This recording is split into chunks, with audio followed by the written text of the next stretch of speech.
현재 도쿄 세계 유도 선수권 대회 결승전. 모든 관중의 시선이 한 선수에게 집중되어 있습니다. 태극마크를 단 작은 체구의 대한민국 선수. 유아라가 중국의 거대한 챔피언 리 웨이를 상대로 일전을 펼치고 있습니다. 경기 시작 전부터 대다수의 전문가들은 중국 선수의 압도적인 승리를 예상했으나 태극마크를 부착한 유아라 선수는 이러한 예상을 완전히 뒤엎고 완벽한 한판승으로 리 웨이 선수를 제압하며 마침내 금메달의 영광을 차지했습니다. 경기 직후 그녀가 왜 일본 국적을 포기하고 한국 국적을 선택했는지에 대한 질문에 내놓은 놀라운 답변은 전 세계 유도계를 충격에 빠뜨렸습니다. 그 배경에는 바로 독립운동가 안민준 선생님의 후손이라는 긍지와 아이러니하게도 그녀를 키워낸 일본인 스승의 가르침이 존재하고 있었습니다. 과연 이들에게는 어떤 사연이 숨겨져 있던 것일까요? 일본의 작은 유도 도장에서 시작된 스승과 제자의 특별하고도 복잡한 이야기를 지금부터 상세히 펼쳐 보이겠습니다. 시청하시기 전에 이 영상에 대한 여러분의 좋아요와 구독 부탁드립니다. 저는 이노우의 신이치입니다. 도쿄의 한적한 유도 도장을 30년 이상 운영해온 평범한 유도 코치입니다. 제 인생에서 유도는 단순한 스포츠가 아니었으며 정신을 단련하는 하나의 길이었습니다. 넘어졌을 때 다시 일어나는 방법, 상대를 진심으로 존중하는 마음가짐, 그리고 어떤 상황에서도 포기하지 않는 굳건한 의지를 가르쳐 왔습니다. 그동안 수많은 제자를 양성했지만 그 중에서도 가장 특별했던 아이는 단연 유아라였습니다. 2008년 9월, 비가 내리던 어느 날이었죠. 도장 바닥을 닦고 있는데 문이 열리며 작은 소녀가 아버지의 손을 잡고 들어섰습니다. 소녀는 체구가 매우 작았지만 그 눈빛만은 예사롭지 않았습니다. 비에 젖은 머리카락 아래로 느껴지는 강한 의지가 담긴 눈동자가 매우 인상적이었습니다. 처음 보는 순간부터 저는 그녀에게서 남다른 기운을 감지했습니다. 선생님, 저도 유도를 배울 수 있을까요? 소녀는 조심스러운 목소리로 물었습니다. 그 아이가 바로 유아라였습니다. 6살의 나이에 유도를 배우겠다고 찾아온 제1교포 소녀였죠. 처음에는 그저 많은 제자 중 한 명일 뿐이라 여겼습니다. 아버지는 조용히 제게 딸을 잘 부탁드립니다 라는 인사를 건넸고 저는 평소와 같이 엄격한 표정을 유지했습니다. 유도는 힘이 아니라 정신으로 하는 것이다. 제가 항상 강조하던 말이었죠. 네가 넘어져도 다시 일어날 수 있다면 너는 반드시 강해질 것이다. 이 가르침을 유아에게도 전달했습니다. 그러나 유아라는 다른 아이들과 확연히 달랐습니다. 작은 체구에도 불구하고 한번 보여준 기술은 절대 잊지 않았고 상대의 움직임을 읽어내는 능력이 매우 뛰어났습니다. 무엇보다 놀라운 것은 넘어지고 또 넘어져도 굴하지 않고 다시 일어나는 그 끈기였습니다. 다른 아이들이 5번 연습할 때 유아라는 10번을 연습했고 실패하더라도 포기하지 않는 모습은 경이로웠습니다. 이 아이는 특별하다. 제대로 가르치면 일본 최고의 선수가 될 수 있을 것이다. 저는 동료 코치에게 이런 확신의 참말을 한 적이 있습니다. 그리고 제 예상은 정확히 맞아떨어졌습니다. 유아라는 10대에 접어들면서 각종 대회에서 승승장구했고 마침내 17세의 나이에 일본 전국 유도 대회에서 우승을 차지했습니다. 이는 도장의 자랑이자 저에게는 가장 큰 성취감이었습니다. 그날 대회장에서 우승 트로피를 들고 있는 유아라를 보며 저는 가슴 깊은 뭉클함을 느꼈습니다. 제가 키운 제자가 일본 전체에서 가장 뛰어난 선수가 된 순간이었으니까요. 그날 밤 우승 축하를 마친 후 도장으로 돌아왔을 때였습니다. 유아라가 조용히 저에게 다가왔는데 평소와는 달리 그녀의 표정은 무겁게 가라앉아 있었습니다. 그 순간 제 가슴 한쪽에서 불안감이 솟아오르기 시작했습니다. 선생님, 저 한국 대표로 뛰고 싶습니다. 순간 제 귀를 의심했습니다. 일본에서 태어나고 자라 일본 유도를 배운 아이가 한국 대표가 되겠다니. 저는 아무 말도 할 수 없었습니다. 유아라는 눈물을 머금은 채 어렵게 입을 열었습니다. 할머니께서 돌아가시기 전에 말씀하셨습니다. 우리 가족은 독립운동가 안민준 선생님의 5대손이라고요. 할아버지께서는 일제강점기에 조국의 독립을 위해 싸우셨다고 합니다. 저는 한국인입니다. 그래서 저는 한국 국적을 선택했습니다.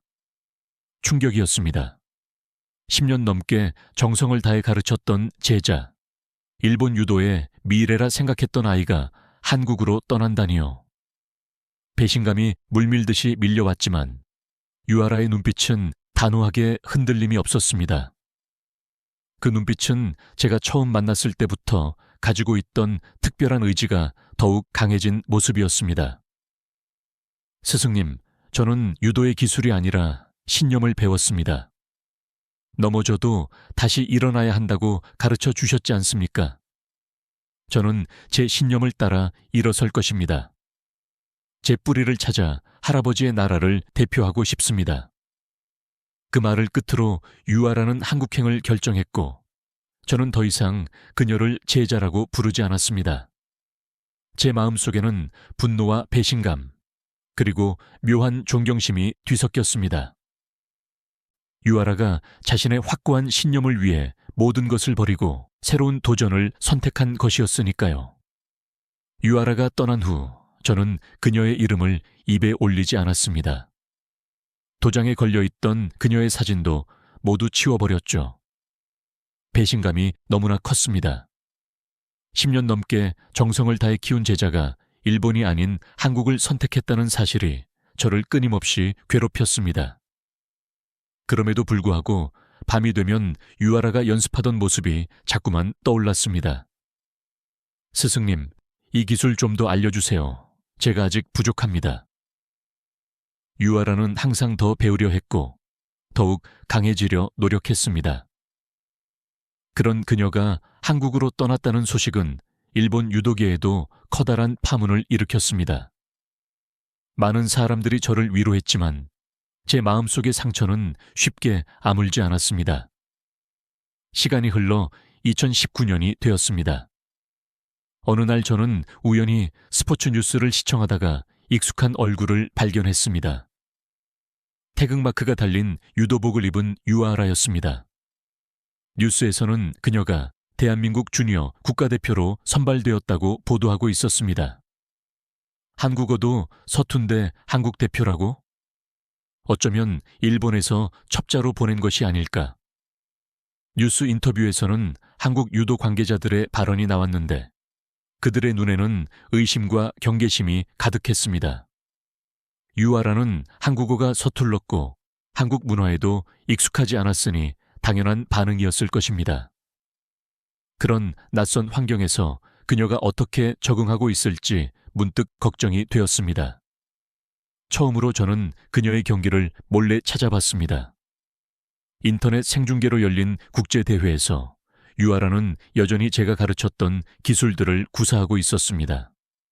하지만 무언가 달랐어요. 기술은 더욱 단단해졌고 더욱 깊이 있는 경기를 펼치고 있었습니다. 역시 재능이 있는 아이야. 저도 모르게 중얼거렸습니다. 그녀의 성장을 지켜보는 것은 괴로운 일이었지만 동시에 묘한 자부심도 느껴졌습니다. 그녀가 한국 국가대표로서 성공해가는 모습은 제게 매우 복잡한 감정을 안겨주었습니다. 2년이 더 지난 2021년 유아라는 성인 국가대표로 승격했습니다. 그녀는 점차 더 큰 대회에 출전하며 경험을 축적했고 국제 랭킹도 꾸준히 상승했습니다. 물론 그 과정이 순탄하지만은 않았습니다. 한국 언론에서는 여전히 그녀의 일본 성장 배경을 문제 삼는 기사들이 보도되었고 성적이 좋지 않을 때면 가차없는 비판이 쏟아졌습니다. 참 힘들겠구나. 한국과 일본 사이의 복잡한 역사적 관계 속에서 유아라는 양쪽 모두에게 온전히 인정받기 힘든 위치에 있었습니다. 그녀가 일본에서 배운 기술로 한국을 위해 싸우는 모습은 때로는 역설적으로 느껴지기도 했습니다. 2023년 봄 세계선수권 예선대회에서 유아라는 처음으로 메달을 획득했습니다. 동메달이었지만 이는 매우 큰 성과였습니다. 인터뷰에서 그녀는 여전히 서툰 한국어로 소감을 전했습니다. 아직 많이 부족하지만 대한민국을 대표해서 더 좋은 성적을 낼 수 있도록 노력하겠습니다. 그리고 이노우에 선생님, 보고 계신다면 감사합니다. 그녀가 제 이름을 언급했을 때 가슴이 찡하게 울렸습니다. 배신자라고 생각했던 제자가 여전히 저를 기억하고 있다는 사실이 감격스러웠습니다. 그날 밤, 저는 오랜만에 그녀의 사진을 다시 꺼내보았습니다. 어린 시절부터 챔피언이 되기까지 유아라의 성장 과정이 담긴 사진들이었죠. 2024년 세계 유도계의 이목은 파리 올림픽과 그 전에 개최되는 세계 선수권 대회에 집중되었습니다. 유아라는 세계 랭킹 8위로 올라서며 한국 여자 유도의 간판 선수로 자리매김했습니다. 그리고 5월 아랍에미리트 아부다비에서 세계 선수권 대회가 열렸습니다. 깊은 고민 끝에 저는 TV 중계를 통해 그녀의 경기를 지켜보기로 했습니다. 괴로웠지만 제가 키운 제자가 어떤 선수로 성장했는지 확인하고 싶었습니다. 예선부터 중결승까지 유아라는 안정된 경기력을 선보였습니다. 그리고 중결승. 유아라의 상대는 세계 랭킹 2위 중국의 리웨이였습니다. 리웨이는 힘이 좋고 공격적인 선수야. 유아라에게는 어려운 상대가 될 거야. 저도 모르게 걱정이 되었습니다. 과연 유아라는 이 강적을 어떻게 상대할 것인가? 제 마음은 이미 코치 시절의 마음으로 되돌아가 있었습니다. 아부다비 세계선수권 대회 중결승전. 유아라와 중국의 리웨이가 맞붙는 경기가 시작되었습니다. 리웨이는 거친 플레이로 유명한 선수였으며 이전 경기들에서도 압도적인 힘으로 상대를 제압해 왔습니다. 키도 크고 체격도 좋았던 리웨이는 경기 시작 전부터 자신감이 넘쳐 보였습니다. 유아라는 절대 이길 수 없다. 중국의 힘을 보여주겠다. 경기 전 인터뷰에서 리웨이는 이렇게 도발했습니다. 중국 언론 역시 리웨이가 한국의 새로운 얼굴 유아라를 손쉽게 제압할 것이라고 예측했습니다. 저는 TV 앞에 앉아 긴장된 마음으로 경기를 지켜봤습니다. 심판의 시작 선언과 함께 경기가 개시되었습니다.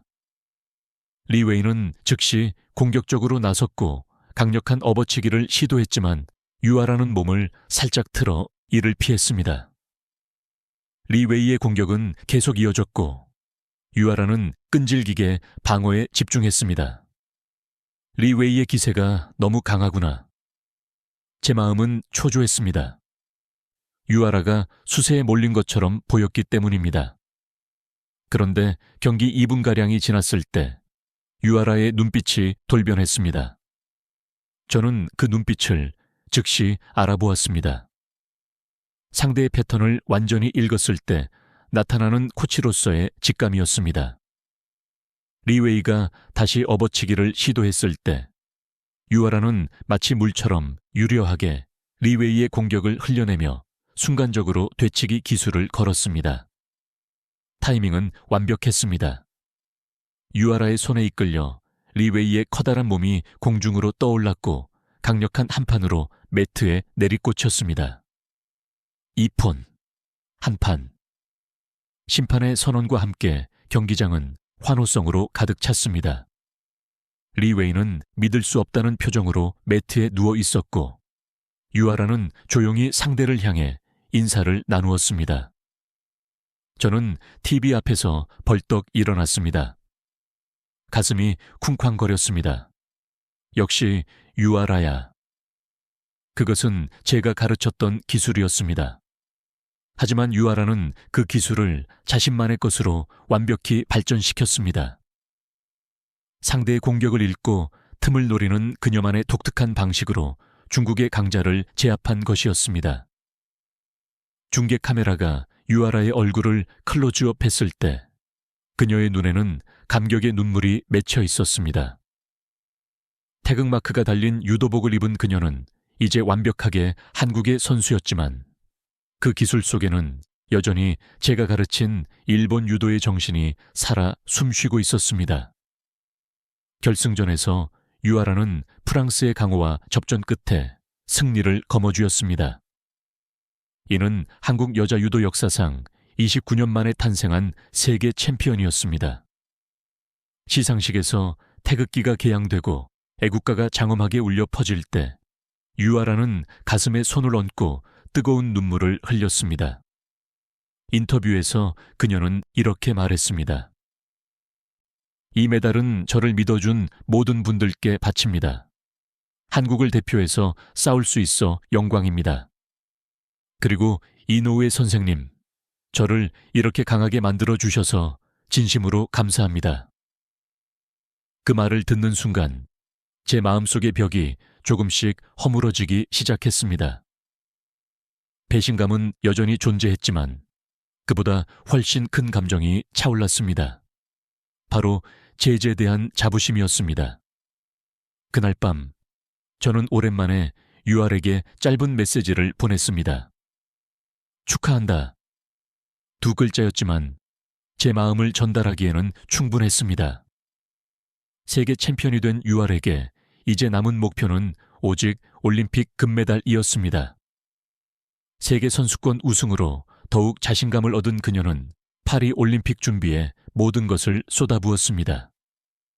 그리고 저는 이제 더 이상 TV로만 그녀를 지켜보고 싶지 않았습니다. 파리에 가봐야겠어. 저는 결심했습니다. 11년 만에 직접 제자의 경기를 보러 가기로 한 것입니다. 물론 그녀에게는 알리지 않았습니다. 그저 관중석에서 조용히 지켜볼 생각이었습니다. 2024년 7월 파리 올림픽이 개막되었습니다. 저는 생애 처음으로 프랑스 땅을 밟았습니다. 유도 경기가 열리는 경기장으로 향하는 길, 제 마음은 복잡했습니다. 과연 유아라는 어떤 모습을 보여줄까? 올림픽이라는 거대한 무대에서 그녀는 얼마나 더 성장해 있을까? 예선 전부터 유아라는 강력한 경기력을 과시하며 16강, 8강, 4강까지 거침없이 올라갔습니다. 그리고 마침내 결승전. 유아라의 상대는 세계 랭킹 1위 캐나다의 에밀리 카와이였습니다. 이제 금메달까지 단 한 경기만을 남겨두고 있었습니다. 관중석에서 그녀의 경기를 지켜보며 저는 문득 깨달았습니다. 제가 왜 이렇게 멀리까지 왔는지, 왜 그녀의 경기가 보고 싶었는지를요. 그것은 바로 그녀가 여전히 제 마음속에서는 소중한 제자였기 때문이었습니다. 파리 올림픽 결승전, 유아라 대 에밀리 카와이의 경기가 시작되었습니다. 경기장은 관중들의 열기로 가득 찼고 저는 한국 응원단 바로 뒤쪽 좌석에 앉아 있었습니다. 그들은 태극기를 흔들며 열정적으로 응원했고 저는 그 모습을 보며 묘한 감정에 휩싸였습니다. 심판의 구령과 함께 두 선수가 맞붙었습니다. 에밀리 선수는 세계 랭킹 1위답게 완벽한 기량을 보여주었습니다. 강력한 그립 싸움부터 기술 연결까지 모든 면에서 균형 잡힌 경기를 펼쳤습니다. 유아라도 전혀 밀리지 않았습니다. 세계 챔피언다운 침착함으로 경기를 풀어나갔습니다. 정규 시간 동안 두 선수는 서로에게 한치의 양보도 없이 격렬하게 맞섰습니다. 결국 작은 점수도 나오지 않은 초접전 끝에 골든 스코어 연장전으로 경기가 이어졌습니다. 연장전까지 가다니 정말 대단한 경기야. 제 심장은 빠르게 뛰고 있었습니다. 연장전에서는 첫 득점이 나오면 경기가 즉시 종료됩니다. 한 번의 실수가 모든 것을 결정짓는 순간이 될 수 있었습니다. 연장 2분이 지났을 때였습니다. 유아라가 공격 타이밍을 잡고 업어치기를 시도했어요. 그런데 에밀리 선수가 몸을 빼며 균형을 잃은 유아라를 매트 밖으로 밀어냈습니다. 심판은 잠시 고심하더니 갑자기 손을 들어 올렸습니다. 시도 반칙, 유아라 선수 위장 공격으로 판정. 순간 제 귀를 의심했습니다. 위장 공격이라니. 그것은 분명 진짜 공격이었는데요. 유아라의 얼굴에도 당혹감이 역력했습니다. 코치가 항의했지만 비디오 판독 결과도 원심이 유지되었습니다. 결국 에밀리 카와이의 승리. 유아라는 은메달에 머물게 되었습니다. 경기가 끝난 후 유아라는 에밀리 선수와 인사를 나누었습니다. 실망감이 컸을 텐데도 그녀는 스포츠맨십을 잃지 않았습니다. 그리고 태극기를 어깨에 두른 채 조용히 경기장을 나섰습니다. 시상식에서 유아라는 은메달을 목에 걸었습니다. 2등 시상대에 올라 관중들에게 인사하는 그녀의 표정은 담담했지만 눈에는 아쉬움이 가득했습니다. 그럼에도 불구하고 그녀는 태극기를 가슴에 안고 자랑스럽게 서 있었습니다. 저는 그 모습을 지켜보며 깊은 감동을 느꼈습니다. 비록 금메달은 놓쳤지만 유아라는 진정한 챔피언의 자세를 보여주었습니다. 패배 앞에서도 품위를 잃지 않는 모습. 그것이야말로 제가 가르치고자 했던 유도의 정신이었습니다. 시상식이 끝난 후 저는 선수 대기실 근처에서 기다렸습니다. 직접 만날 용기는 없었지만 적어도 가까이에서 그녀의 모습을 보고 싶었습니다. 그때 한 기자가 유아에게 질문했습니다. 판정에 대해 어떻게 생각하십니까? 유아라는 잠시 생각하더니 침착하게 대답했습니다. 심판의 판정은 존중합니다. 오늘은 제가 부족했을 뿐이에요. 다음에는 더 확실한 경기를 보여드리겠습니다. 그녀의 대답에 제 눈시울이 뜨거워졌습니다. 불공정한 판정에도 원망하지 않고 자신의 부족함을 인정하는 모습에 깊은 감명을 받았습니다. 그녀는 정말 성장했구나. 유도의 기술뿐만 아니라 정신적으로도 완벽한 선수가 되었구나. 인터뷰를 마친 유아라가 복도를 걸어오고 있었습니다. 저는 그림자 속에 서 있었기에 그녀는 저를 알아채지 못했습니다. 가까이에서 보니 더 성숙해진 얼굴이었습니다. 11년 전 도장을 떠났던 소녀는 이제 당당한 성인 여성이 되어 있었습니다. 그때였습니다. 저도 모르게 그녀의 이름을 불렀습니다. 유아라. 그녀가 걸음을 멈추고 뒤를 돌아보았습니다. 저를 발견한 순간 그녀의 눈이 커졌습니다. 믿을 수 없다는 표정이었습니다. 이노우에 선생님. 우리는 서로를 바라보며 한동안 아무 말도 하지 못했습니다. 11년 만에 재회였습니다. 그동안 쌓였던 감정들이 한꺼번에 밀려왔습니다. 잘 싸웠다. 제가 겨우 짧게 말했습니다. 그러자 유아라의 눈에서 눈물이 흘러내렸습니다. 선생님, 정말 오셨군요. 꿈인 줄 알았습니다. 그녀가 몇 걸음 다가왔지만 아직 어색함이 남아 있었습니다. 우리 사이에는 여전히 풀어야 할 감정들이 많았으니까요. 금메달이 아니라서 죄송해요. 선생님께 금메달을 보여드리고 싶었는데. 유아라가 미안한 표정으로 말했습니다. 저는 고개를 저었습니다. 네가 어떻게 싸웠는지 봤다. 메달 색깔은 중요하지 않아. 그 말에 유아라는 더 많은 눈물을 흘렸습니다. 긴 시간 동안 품었던 감정들이 터져 나온 것 같았습니다. 선생님, 제가 한국 대표가 된 것을 용서해 주셨나요? 그 질문에 저는 잠시 말이 막혔습니다.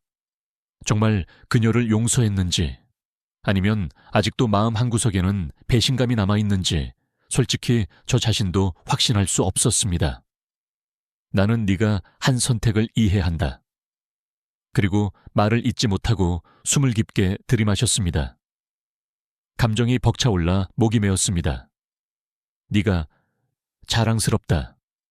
마침내 제 진심을 전했습니다. 유아라는 더 이상 참지 못하고 오열했습니다. 우리는 서로를 바라보며 오랜 시간을 함께한 스승과 제자임을 다시 한번 느꼈습니다. 파리에서 뭘 하고 계세요, 선생님?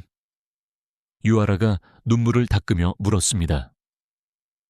우리는 경기장 근처 카페에 앉아 있었습니다. 11년 만에 재회를 축하하듯 파리의 전형적인 노을이 아름답게 펼쳐져 있었습니다. 너의 경기를 보러 왔다. 세계 선수권 대회 때는 TV로 봤지만 올림픽은 직접 보고 싶었어. 솔직하게 대답했습니다. 유아라는 놀란 듯이 저를 바라봤습니다. 정말요? 그동안 저를 미워하셨을 거라고 생각했는데 제 마음 깊은 곳에 숨겨두었던 감정이 올라왔습니다. 사실 처음에는 정말 너를 미워했다. 배신감, 분노, 허탈함 등 다양한 감정들이 뒤섞였었지. 그랬다. 처음에는 네가 일본을 떠난 것이 용서가 안 됐어. 10년 넘게 가르친 제자, 내가 가장 기대했던 아이가 갑자기 한국 대표가 되겠다고 했으니까. 솔직하게 말했습니다. 유아라는 고개를 숙였습니다. 정말 죄송해요. 그때는 제가 너무 어렸고 할머니의 유언을 지키고 싶었어요. 우리 가족이 독립운동가 안민준 선생님의 후손이라는 사실을 알게 되었을 때 저는 제 뿌리를 찾아야 한다고 생각했거든요. 그녀의 말에 고개를 끄덕였습니다. 이제는 그녀의 선택을 이해할 수 있었습니다. 네가 한국을 대표해서 싸우는 모습을 보면서 생각이 바뀌었다. 처음에는 혼란스러웠지. 내가 가르친 기술로 한국 선수가 일본 선수들과 싸우는 모습을 보는 건 이상한 기분이었으니까. 커피잔을 천천히 돌리며 말을 이었습니다. 하지만 네가 중국의 리 웨이를 이겼을 때 갑자기 모든 것이 달라졌어. 그건 단순히 기술의 문제가 아니었다. 네가 보여준 건 정신력이었어. 불리한 상황에서도 포기하지 않고 끝까지 싸우는 모습. 그게 바로 내가 가르치고 싶었던 유도의 정신이었지. 유아라의 눈에 다시 눈물이 고였습니다. 그녀는 감사의 마음을 담아 고개를 숙였습니다. 선생님이 가르쳐 주신 것들이 있었기에 제가 여기까지 올 수 있었어요. 넘어져도 다시 일어나라는 선생님의 말씀을 항상 가슴에 새기고 있었거든요. 그녀의 말에 가슴이 따뜻해졌습니다. 비록 국적은 달라졌지만 제가 전하고자 했던 가르침은 그녀 안에 고스란히 살아있었던 것입니다. 한국에서의 생활은 어때? 쉽지 않았을 텐데. 걱정스러운 마음에 물었습니다. 유아라는 잠시 생각에 잠기더니 솔직하게 대답했습니다. 처음에는 정말 힘들었어요. 한국어도 서툴고 문화도 달랐으니까요. 많은 사람들이 의심의 눈초리로 저를 바라봤고 가짜 한국인이라는 말도 들었어요. 그녀의 이야기를 들으며 마음이 아팠습니다. 어린 나이에 그런 어려움을 겪었다니. 하지만 포기하지 않았어요. 매일 밤 한국어를 공부했고 한국 역사와 문화도 배웠어요. 특히 제 증조 할아버지이신 안민준 선생님의 독립운동 이야기를 알게 되면서 더 강해질 수 있었죠. 그녀의 강인함에 존경심이 생겼습니다. 단순히 국적을 바꾼 것이 아니라 자신의 정체성을 찾아가는 숭고한 여정이었던 것입니다. 그리고 점점 성적이 좋아지면서 사람들의 시선도 바뀌었어요. 이제는 많은 한국 사람들이 저를 응원해 주세요. 오늘 은메달을 땄을 때도 많은 분들이 위로해 주셨어요. 미소 짓는 그녀의 얼굴에서 자신감과 성숙함이 느껴졌습니다. 6살의 작은 소녀는 이제 당당한 국가대표 선수가 되어 있었습니다. 앞으로의 계획은 뭐야? 궁금해서 물었습니다. 유아라는 결연한 표정으로 대답했어요. 다음 올림픽에서는 꼭 금메달을 따고 싶어요. 그리고 언젠가는 저처럼 꿈을 가진 아이들을 가르치는 코치가 되고 싶습니다. 그녀의 꿈이 제 가슴을 따뜻하게 만들었습니다. 마치 유도의 정신이 세대를 넘어 이어지는 것 같았습니다. 그렇게 된다면 나중에 서로 경쟁하게 될지도 모르겠네. 내 제자들과 내 제자들이. 농담을 던졌습니다. 유아라도 웃으며 대답했어요. 저는 그런 날이 오면 좋겠어요. 한국과 일본 양국의 선수들이 서로 존중하며 경쟁하는 모습을. 그녀의 말에 깊이 공감했습니다. 유도는 단순한 경쟁이 아니라 서로를 존중하고 배우는 과정이니까요. 카페 창밖으로 에펠탑에 불이 들어오는 모습이 보였습니다. 시간이 이렇게 흘렀다는 것이 믿기지 않았습니다. 유아라. 진지한 목소리로 그녀를 불렀습니다. 응, 선생님. 네가 올림픽에서 보여준 모습을 봤다. 판정이 불리했지만 네가 보여준 태도, 그건 진정한 챔피언의 모습이었어. 제 말에 유아라의 얼굴이 붉어졌습니다. 그녀에게는 여전히 제 칭찬이 소중했나 봅니다. 고맙습니다, 선생님. 그 말씀이 저에게는 금메달보다 더 값져요. 파리의 밤 아래 우리는 오랜 시간 이야기를 나누었습니다. 스승과 제자였지만 이제는 서로 다른 길을 걷는 두 사람이었죠. 하지만 우리를 연결하는 유도의 정신은 변함없이 이어지고 있었습니다. 올림픽이 끝나고 몇 주 후, 저는 일본 도쿄에 제 도장으로 돌아왔습니다. 파리에서의 만남은 마치 꿈처럼 느껴졌지만 유아라와 나눈 대화는 제 마음 깊은 곳에 남아 있었습니다. 그동안 쌓아두었던 감정의 벽이 조금씩 허물어지고 있음을 느꼈습니다. 도장으로 돌아오니 많은 제자들이 궁금해했습니다. 올림픽을 직접 보고 온 코치의 이야기를 듣고 싶었던 것이죠. 선생님, 파리에서 어떤 경기가 가장 인상적이었어요? 한 어린 제자가 물었습니다. 저는 잠시 생각에 잠겼습니다. 글쎄, 경기는 훌륭했지만 한국의 유아라 선수와 캐나다의 에밀리 콰이 선수의 결승전이 가장 기억에 남는구나. 제자들의 눈이 커졌습니다. 그들도 TV로 그 경기를 봤을 테니까요. 유아라 선수가 원래 일본에서 유도를 배웠다고 들었어요. 정말인가요? 다른 제자가 물었습니다. 제 가슴이 살짝 떨렸습니다. 이런 질문에 어떻게 대답해야 할지 망설여졌습니다. 하지만 더 이상 숨길 필요는 없었습니다. 그래, 유아라 선수는 바로 이 도장에서 유도를 배웠단다. 내 제자였지. 순간 도장이 조용해졌습니다. 모두 놀란 표정으로 저를 바라봤습니다. 정말요? 그런데 왜 한국 선수가 된 거예요? 가장 나이 많은 제자가 물었습니다. 저는 깊은 숨을 들이쉬고 대답했습니다. 그건 그녀의 선택이었다. 유아라는 한국인의 후손이고 자신의 뿌리를 찾아 한국 국적을 선택했지.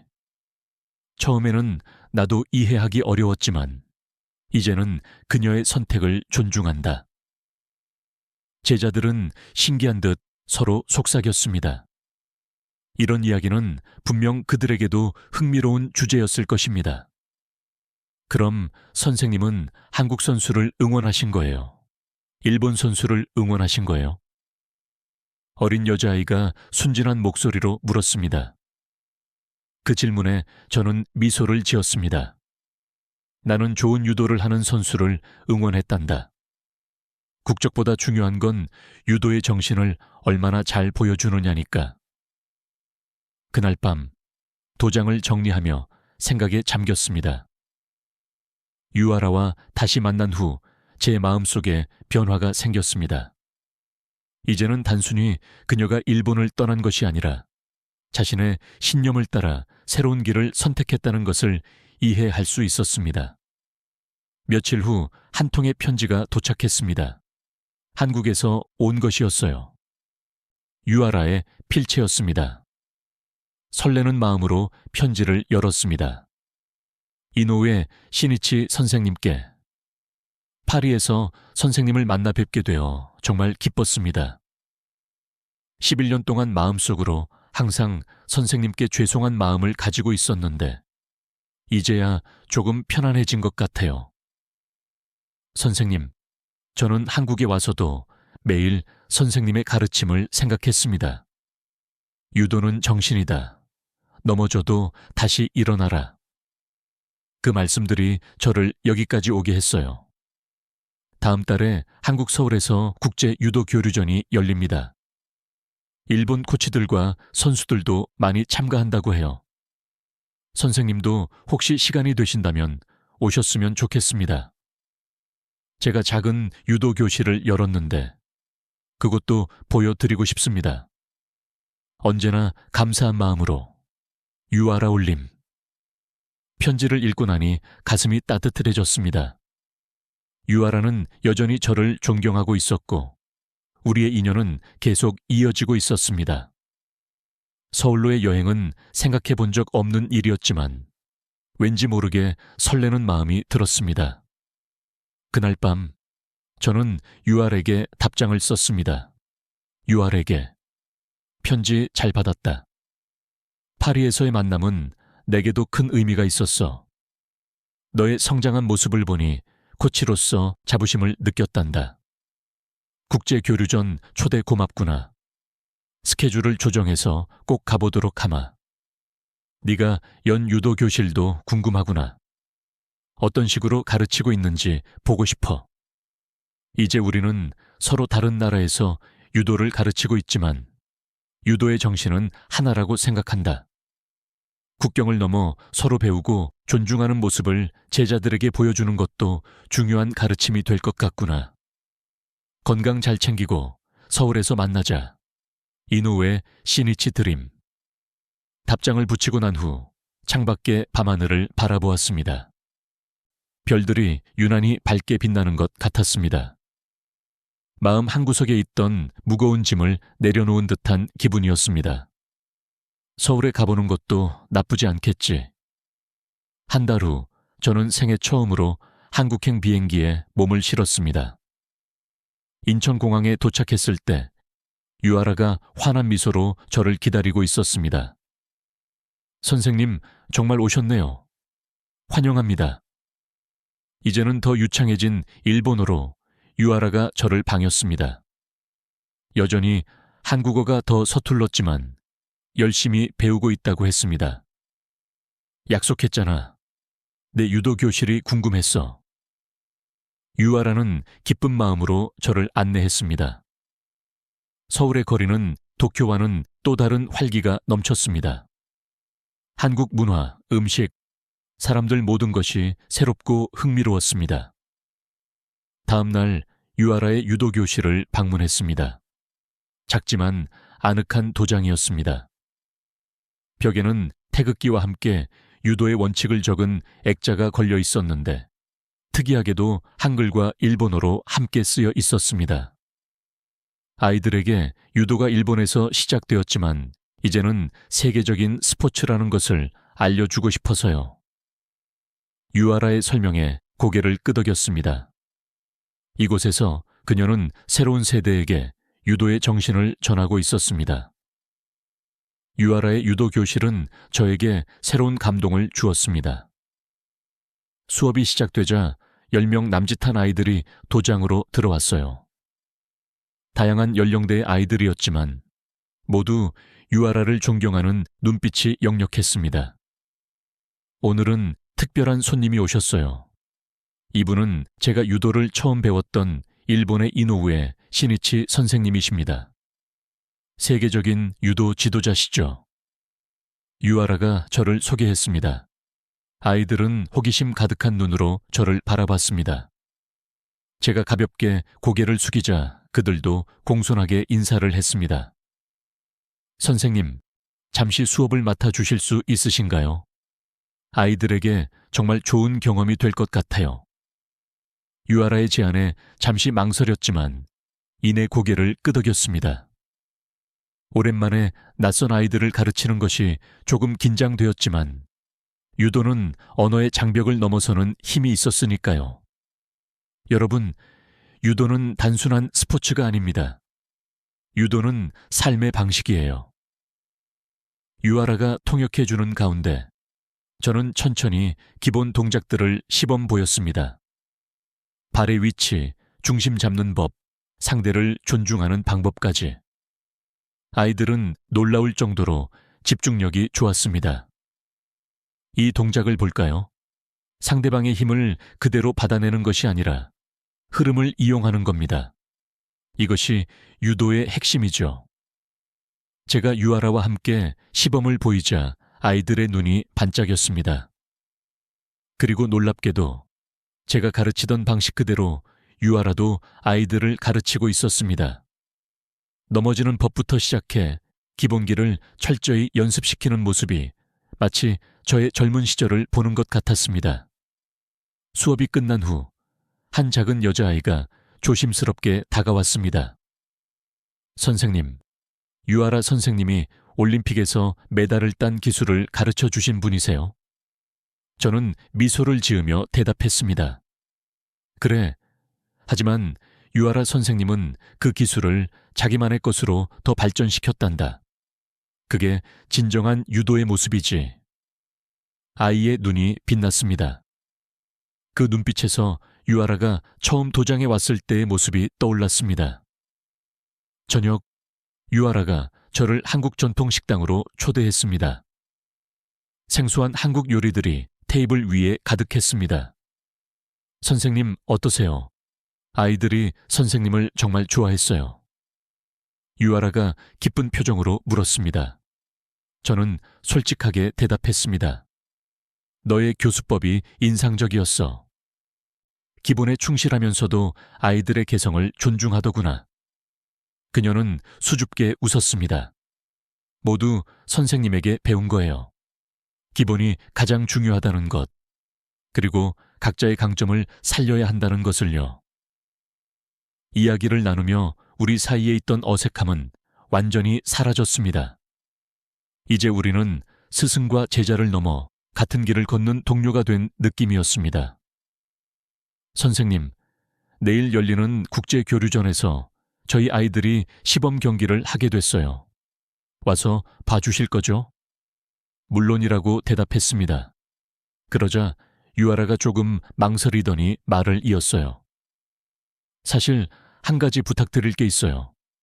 교류전에서 저와 선생님이 함께 시범 경기를 했으면 해요. 일본과 한국의 유도 교류, 스승과 제자의 만남, 모두에게 좋은 메시지가 될 것 같아서요. 그 제안은 저에게 조금 놀라운 것이었습니다.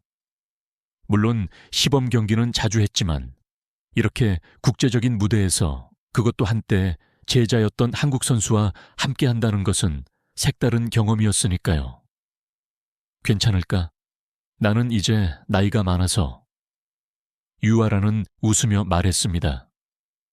선생님의 기술은 여전히 완벽하시잖아요. 저희가 함께 서면 유도가 국경을 초월한다는 것을 보여줄 수 있을 거예요. 그녀의 말에 깊이 공감했습니다. 유도는 단순한 스포츠가 아니라 서로를 존중하고 배우는 길이니까요. 제가 동의하자 유아라의 얼굴에 환한 미소가 번졌습니다. 다음 날 서울의 큰 체육관에서 국제 유도 교류전이 열렸습니다. 일본, 한국을 비롯해 여러 나라의 유도 선수들과 코치들이 참석했습니다. 유아라의 제자들은 훌륭한 시범 경기를 선보였고 관중들의 큰 박수를 받았습니다. 그리고 마지막 순서, 유아라와 제가 함께하는 시범 경기 차례가 왔습니다. 저는 오랜만에 유도복을 입고 매트 위에 섰습니다. 관중석에서는 호기심 어린 시선들이 쏟아졌습니다. 오늘 특별히 제 스승이신 이노우에 시니치 선생님과 함께 시범 경기를 선보이게 되어 영광입니다. 선생님은 제게 유도의 기술뿐만 아니라 정신을 가르쳐 주신 분입니다. 유아라가 마이크를 통해 말했습니다.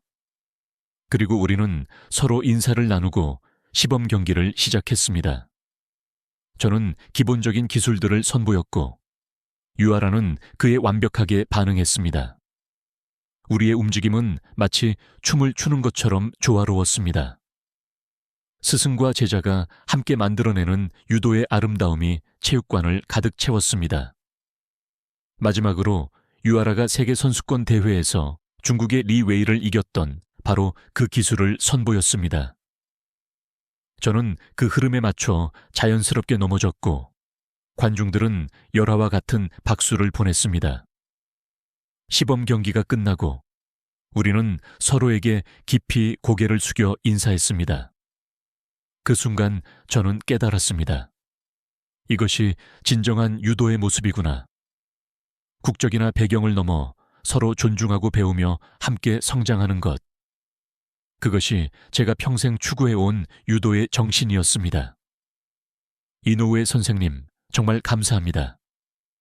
유아라가 진심 어린 눈빛으로 말했습니다.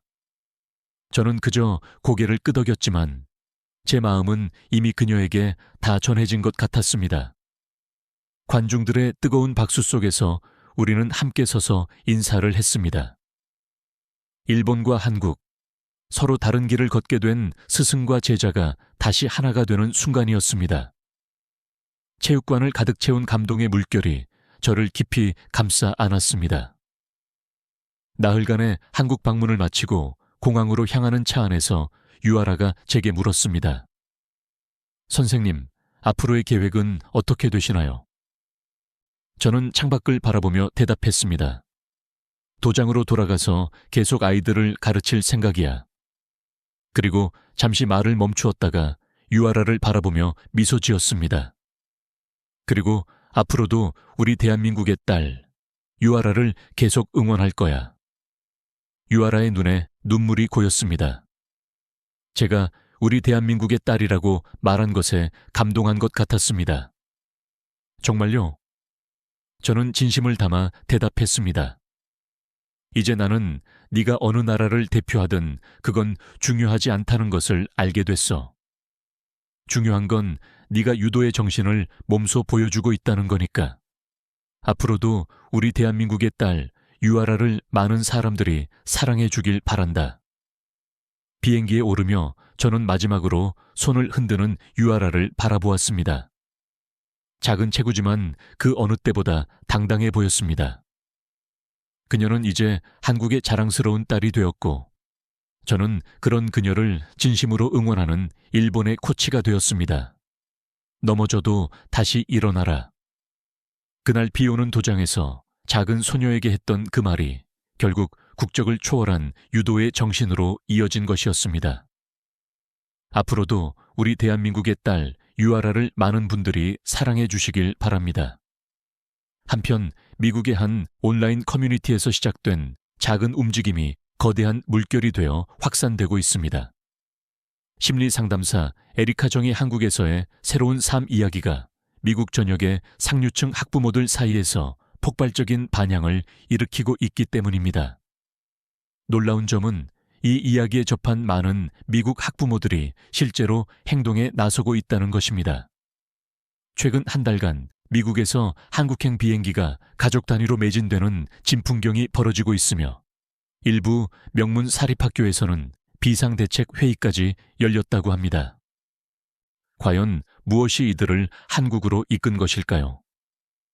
지금부터 에리카와 그녀의 딸 제나가 경험한 놀라운 이야기를 시작하겠습니다. 시청하기 전에 좋아요와 구독으로 이 영상을 응원해 주십시오. 저는 휴스턴에서 심리 상담사로 일하다가 한국에서 새로운 삶을 시작한 에리카 정입니다. 지금은 14살인 딸 제나와 단둘이 살고 있습니다. 제나의 아빠이자 제 남편이었던 마이클은 더 이상 우리 곁에 없지만 그의 이야기가 많은 분들에게 큰 울림을 주고 있다고 합니다. 처음 이 이야기를 작성하면서 제가 이토록 많은 분들의 마음을 움직일 줄은 예상하지 못했습니다. 하지만 지금은 알겠습니다. 우리가 한국에서 경험한 특별한 순간들이 왜 그토록 많은 미국 부모들의 관심을 받고 있는지를요. 텍사스의 따스한 봄날, 휴스턴의 아침이 저희 가족에게 찾아왔습니다. 창 너머로 스며드는 햇살이 제나의 방에 닿자 마이클은 늘 그랬듯이 기타를 들고 제나의 방문을 살짝 열었습니다. 우리 공주님, 잘 잤니? 마이클의 부드러운 목소리와 함께 흘러나오는 6월의 마이 선샤인 음악이 우리 가족의 하루를 시작하게 했습니다. 아빠, 오늘도 늦잠 잘 뻔했어요. 제나가 웃으며 이불을 걷어내자 저는 주방에서 토스트를 굽다 말고 그 모습을 바라봤습니다. 14살의 제나는 언제나 아빠의 모닝콜을 기다렸답니다. 마이클은 매일 아침 다른 곡으로 제나를 깨웠는데 제나는 그날의 노래가 무엇일지 기대하며 잠이 들곤 했죠. 마이클은 제나의 머리를 쓰다듬으며 말했습니다. 우리 제나, 오늘도 좋은 하루 보내자. 아빠가 늘 지켜볼게. 그때는 몰랐습니다. 이 평범한 아침이 얼마나 소중한지, 그리고 마이클의 그 말이 얼마나 깊은 의미를 가지게 될지를요. 아침 식사 시간은 우리 가족의 소소한 행복이 가득한 순간이었습니다. 마이클은 매일 아침 신문을 읽으며 재미있는 기사가 있으면 제네게 들려주었고, 제나는 학교에서 있었던 일들을 신나게 이야기했죠. 저는 그런 둘의 모습을 보며 마음이 따뜻해졌습니다. 저는 상담사로 일하며 많은 사람들의 아픔을 마주해 왔습니다. 하지만 그때 저는 제 가족이 이토록 큰 상처를 받게 될 거라고는 상상도 못했습니다. 매일 아침 마이클은 고등학교에서 음악을 가르쳤고 저는 상담소에서 내담자들을 만났습니다. 우리의 일상은 평화롭고 안정적이었습니다. 마이클이 음악 교사가 된 것은 우연이 아니었어요. 대학에서 처음 만났을 때부터 그는 음악으로 세상을 더 나은 곳으로 만들고 싶다고 했습니다. 음악은 마음의 언어예요, 에리카. 말로 표현하지 못하는 감정도 음악으로는 전할 수 있거든요. 그의 이런 순수한 열정이 제 마음을 사로잡았답니다. 특히 주말이면 우리 가족은 늘 함께했습니다. 휴스턴 근교의 작은 캠핑장에서 텐트를 치고 마이클이 들고 온 기타 소리에 맞춰 노래를 부르곤 했죠. 엄마, 아빠랑 나는 영원히 이렇게 지낼 수 있겠죠. 제나가 모닥불 앞에서 물었던 그날을 저는 잊을 수 없습니다. 마이클은 그날 밤 별들이 총총한 하늘 아래 제나를 위해 특별한 자장가를 작곡했습니다. 지금도 그 멜로디가 귓가에 맴돌면 눈시울이 붉어지곤 합니다. 캠핑장에서의 추억은 제가 가장 소중히 간직하고 있는 기억 중 하나예요.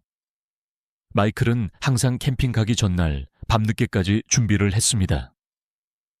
제나가 좋아하는 간식들을 챙기고 텐트 상태를 꼼꼼히 점검하고 새로운 노래들을 연습했어요. 우리 가족의 추억은 완벽해야 해요. 라며 웃던 그의 모습이 아직도 선명합니다. 마이클은 학생들 사이에서도 인기가 많았습니다.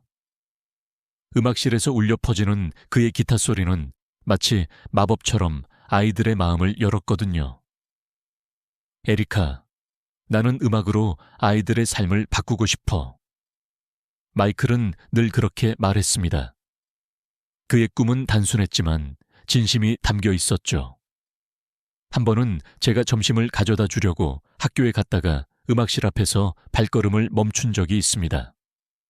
마이클이 우울증을 앓고 있던 한 학생과 함께 기타를 치며 이야기를 나누고 있더군요. 나중에 그 학생의 어머니가 저희 상담소를 찾아와 감사 인사를 전했을 때 저는 마이클이 얼마나 특별한 사람인지 다시 한번 깨달았답니다. 제나도 학교에서 잘 지냈습니다. 친구들과 어울리며 밝게 자랐고 아빠처럼 음악을 사랑했죠. 교회 합창단에서 노래하는 제나를 볼 때면 마이클의 눈가에 자부심이 가득했답니다. 우리 제나가 나보다 더 음악적 재능이 뛰어난 것 같아요. 그가 속삭이듯 말할 때마다 저는 미소 지었어요. 제나의 13번째 생일날, 마이클은 특별한 선물을 준비했습니다. 오랫동안 아끼던 자신의 첫 기타였죠. 이 기타로 내가 네 엄마를 처음 만났을 때 연주했단다. 이제는 네가 가질 차례야. 제나는 그날 밤 잠들 때까지 기타를 안고 있었습니다. 마이클은 매일 저녁 제네게 기타를 가르쳐 주겠다고 약속했죠. 그러던 어느 날, 마이클이 평소와 다르게 진지한 표정으로 저에게 말을 걸었습니다. 에리카, 혹시 무슨 일이 생기더라도 제나를 잘 부탁해요. 저는 그때 그의 말을 심각하게 받아들이지 않았습니다. 그저 평소에 그답게 가족을 걱정하는 마음이라 여겼죠. 지금 생각해보면 그때 마이클의 눈빛에는 왠지 모를 불안감이 서려 있었던 것 같습니다. 매주 화요일이면 우리 가족은 함께 저녁 식사를 준비했습니다. 제나는 야채를 씻고, 마이클은 고기를 굽고, 저는 샐러드를 준비했죠. 주방에서 흘러나오는 웃음소리가 집안을 가득 채우던 그 순간들이 지금도 생생합니다. 마이클은 요리하면서도 흥얼거리기를 좋아했어요. 그의 목소리에 맞춰 제나도 노래하고 저도 따라 부르다 보면 어느새 주방이 작은 콘서트장이 되곤 했답니다. 제나는 종종 학교에서 있었던 일들을 신나게 들려주었습니다. 친구들과 나눈 이야기, 선생님들의 재미있는 수업, 점심시간의 작은 해프닝들까지. 마이클은 그런 제나의 이야기를 들으며 늘 진지하게 조언해 주었죠. 세상에는 네가 모르는 이야기들이 많다. 그래서 다른 사람의 이야기를 잘 들어주는 게 중요해. 마이클의 이런 가르침이 제나를 더욱 성숙하게 만들었다고 생각해요. 엄마, 나중에 나도 아빠처럼 음악 선생님이 되고 싶어요. 제나가 문득 그렇게 말했던 날, 마이클의 얼굴에 번진 미소를 잊을 수가 없네요. 그래도 너는 엄마처럼 따뜻한 마음도 가져야 해. 마이클이 제나를 안아주며 말했죠. 그 순간 저는 우리 가족이 얼마나 완벽한 조화를 이루고 있는지 다시 한번 느꼈습니다. 저는 가끔 제 상담실에서 창밖을 바라보며 생각했습니다. 이보다 더 행복할 순 없겠다고요. 하지만 인생이란 참 예측 불가능하다는 것을 이제야 깨닫습니다. 그 평화로운 나날들이 얼마나 귀중했는지 우리는 그때 미처 알지 못했어요. 마이클은 매일 밤 제나의 방에 들러 작은 콘서트를 열어주곤 했습니다. 제나가 잠들기 전 기타를 튕기며 들려주는 자장가는 우리 가족만의 특별한 의식이었습니다. 제나야, 아빠는 늘 너를 지켜줄 거야. 약속해. 그의 마지막 자장가가 될 줄은 아무도 몰랐습니다. 휴스턴의 봄은 유난히 아름다웠어요. 뒷마당의 작은 정원에서 피어나는 꽃들처럼 우리의 일상도 찬란했죠. 마이클은 주말마다 정원을 가꾸며 이야기하곤 했어요. 이 꽃들처럼 우리 가족도 더욱 아름답게 피어날 거예요, 에리카. 우리는 함께 정원 벤치에 앉아 노을을 바라보며 미래를 그렸답니다. 하지만 그 평화로운 나날들은 마치 깨지기 쉬운 유리처럼 위태로웠나 봅니다. 마이클의 마지막 말이 예언이 될 줄은 아무도 몰랐어요. 그날 아침, 평소와 다름없이 시작된 하루가 우리 가족의 운명을 완전히 바꿔놓게 될 줄은요.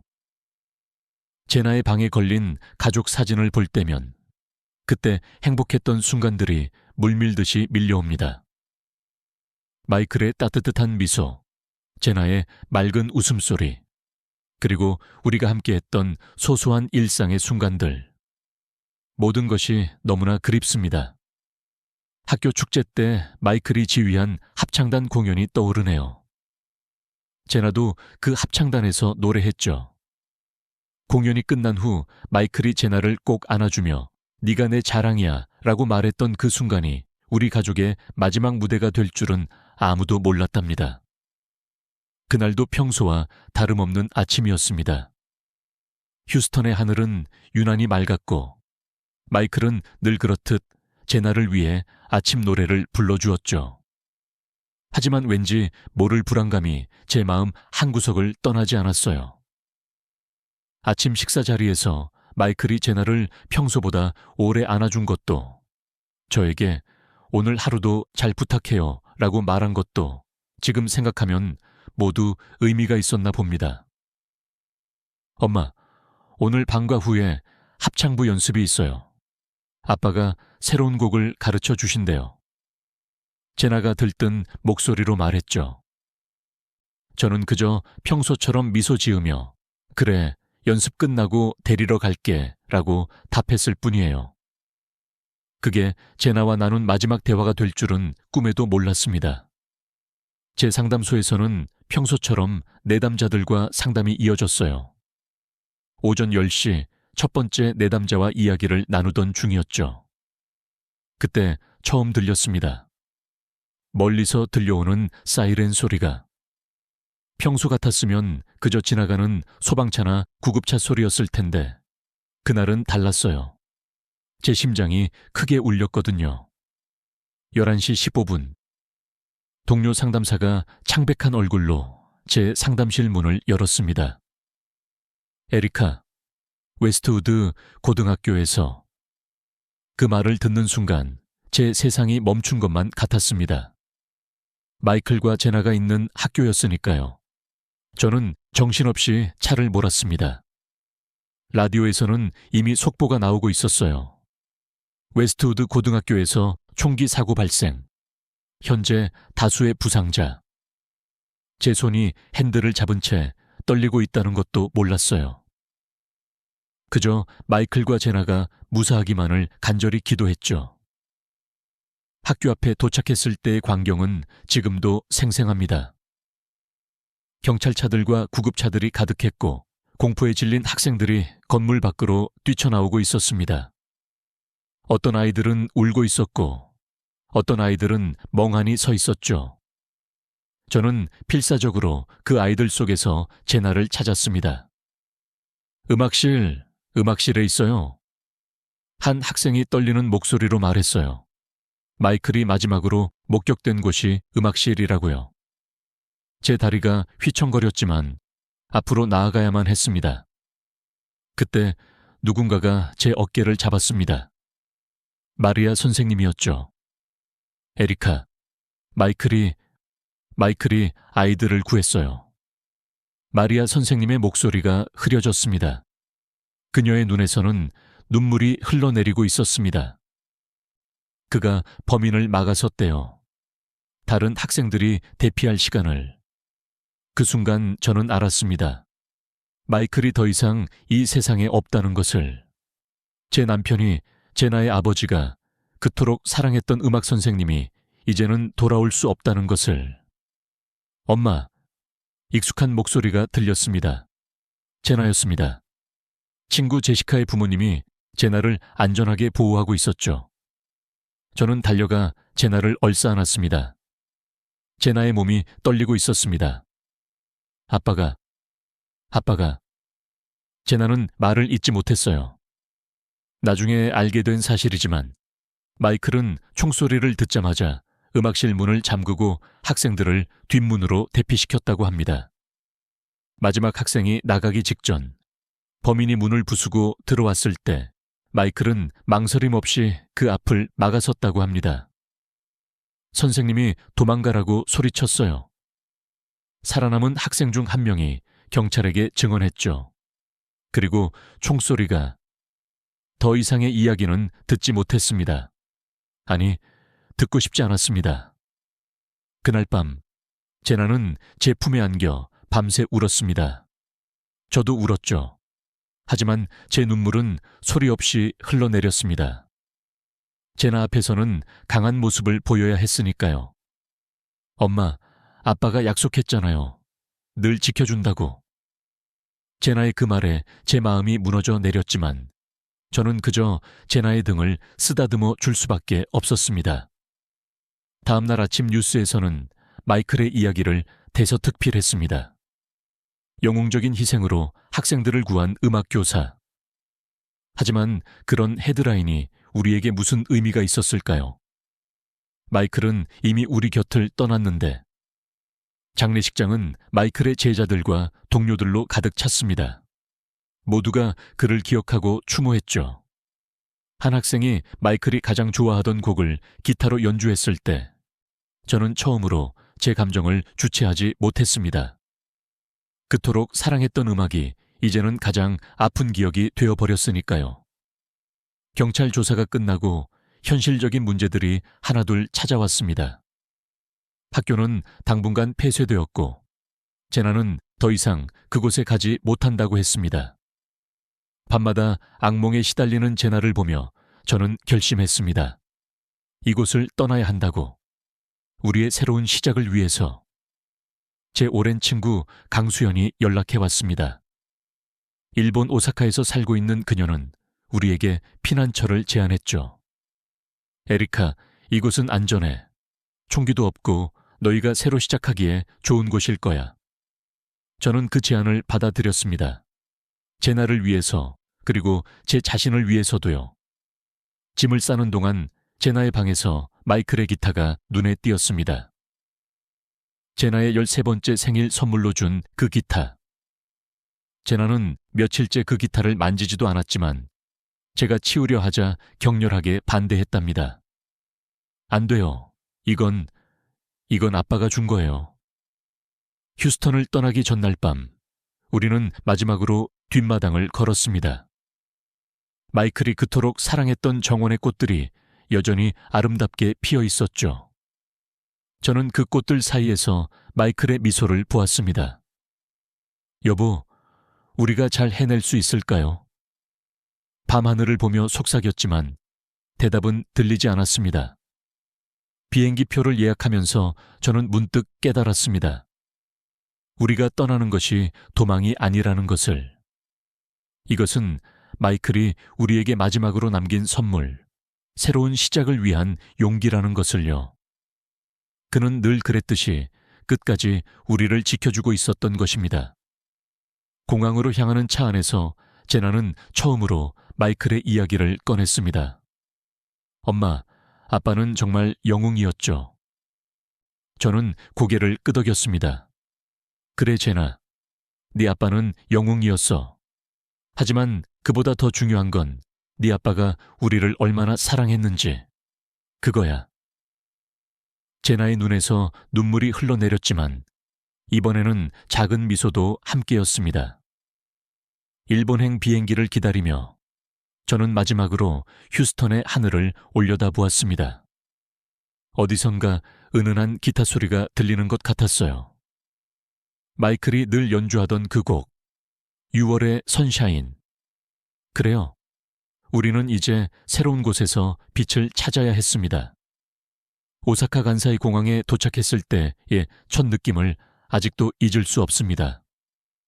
모든 것이 너무나 정돈되어 있었고 사람들은 마치 정해진 틀 안에서만 움직이는 것 같았습니다. 강수연이 공항으로 마중 나와 있었죠. 에리카, 제나, 이제부터는 제가 도와드릴게요. 강수연의 목소리에서 진심 어린 걱정이 느껴졌습니다. 하지만 일본에서의 첫날부터 저희를 기다리고 있던 것은 차가운 현실이었습니다. 임대 계약을 위해 찾아간 부동산 중개소에서 외국인이라는 이유로 거절당했죠.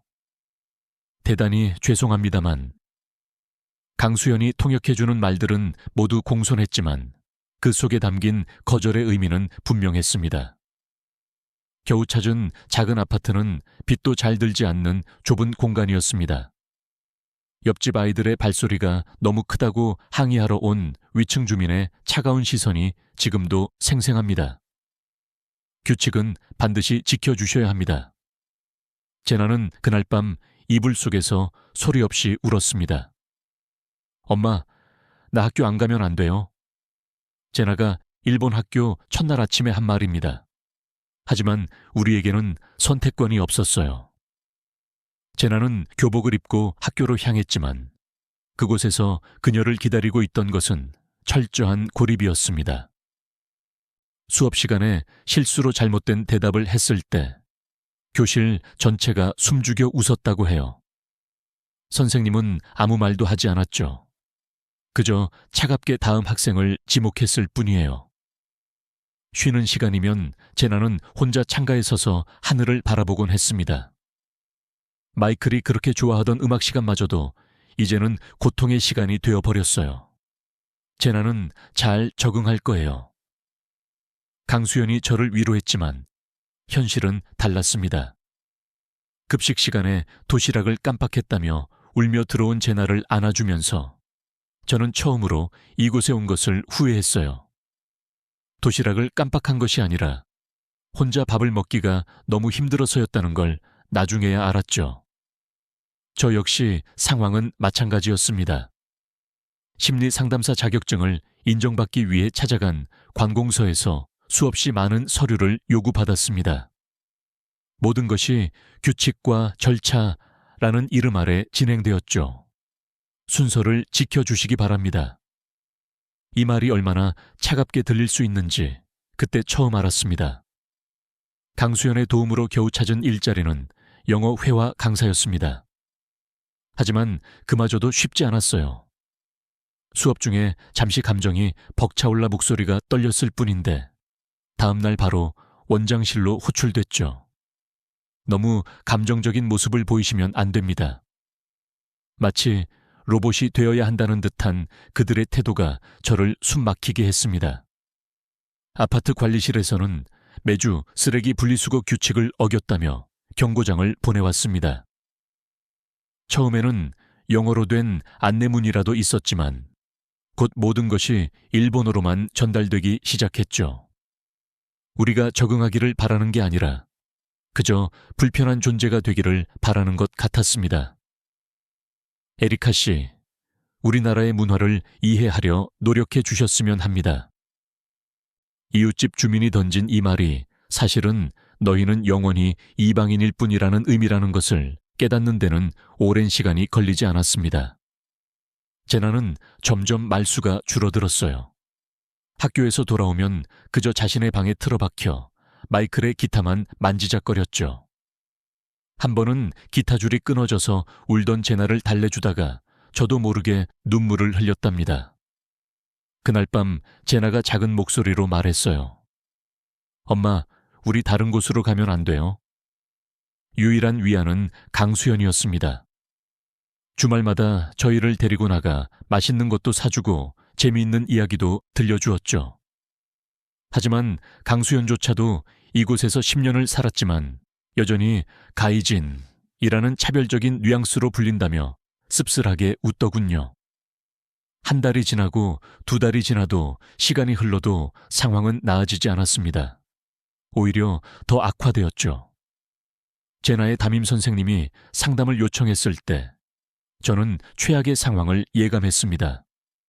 따님은 다른 학생들과 너무 다른 모습을 보이고 있습니다. 그 말은 마치 선고문처럼 들렸어요. 어느 날 밤 제나의 방에서 흐느끼는 소리가 들렸습니다. 문을 열어보니 제나가 마이클의 사진을 보며 울고 있었어요. 아빠가 있었다면, 아빠라면 날 지켜줬을 텐데. 그 순간 저는 결심했습니다. 이곳은 우리가 있을 곳이 아니라고. 강수연도 같은 생각이었나 봅니다. 어느 날 저녁 강수연이 조심스럽게 제안했습니다. 에리카, 한국은 어때요? 제가 서울에 아는 분이 계신데 한국 사람들은 정이 많거든요. 제나도 그곳이라면 적응하기 쉬울 것 같아요.